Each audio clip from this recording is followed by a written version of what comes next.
Со реплики и контрареплики на опозицијата, денеска во Собранието на Република Македонија продолжи расправата по предлог за вршната сметка за буџетот за 2016 година. Пратениците од ВМРО ДПМН во денешната расправа истакнаа дека завршната сметка на буџетот е одраз на сработеното и на сите реализирани ветувања. Посочија дека во времето на владата предводена од нивната партија се трошело домаќински, се зголемиле платите, пензиите и социјалната помош, а редовно биле давани и субвенциите. Извозот бил пораснат благодарение на отворените странски компании. Странските инвестиции, кои отворија навистина многу работни места, го зголемија извозот и навистина стимулираат многу дејности на домашни компании, значи на домашни предпријатија. Македонија во моментов, благодарение на претходната влада на ВМРО ДПМН, има извоз кој што е поголем од што Албанија, Косово и Црна Гора заедно.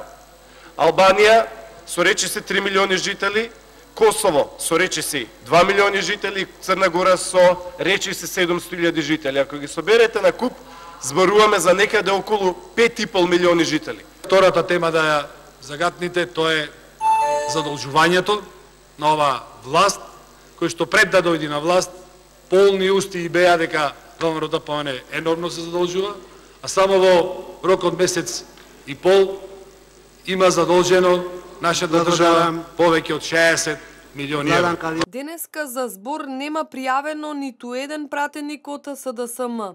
Тие тврдат дека на овој начин со реплики и контрареплики се бойкотира работата на Собранието.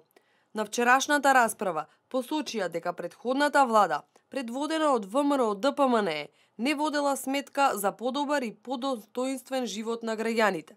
Расправата по оваа точка од дневниот ред продолжува.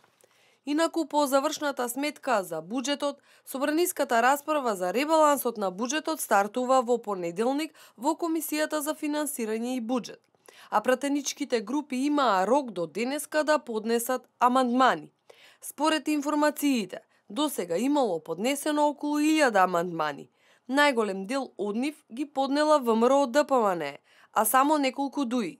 Според предложениот ребаланс се предвидува дефицитот на буџетот да остане 2,9% од бруто домашниот производ, а предвидениот раст да изнесува 2,2%, наместо првично предвидените 3%.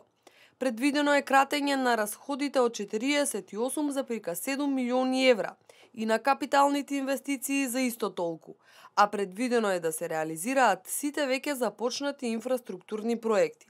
Со ребалансот, како што најавија од владата, се кратат непродуктивните трошења во институциите, владата и кај председателскиот кабинет. Речиси 7 милиони евра ќе биде покус буџетот на премиерскиот кабинет, а се крати и во кабинетот на председателот на државата.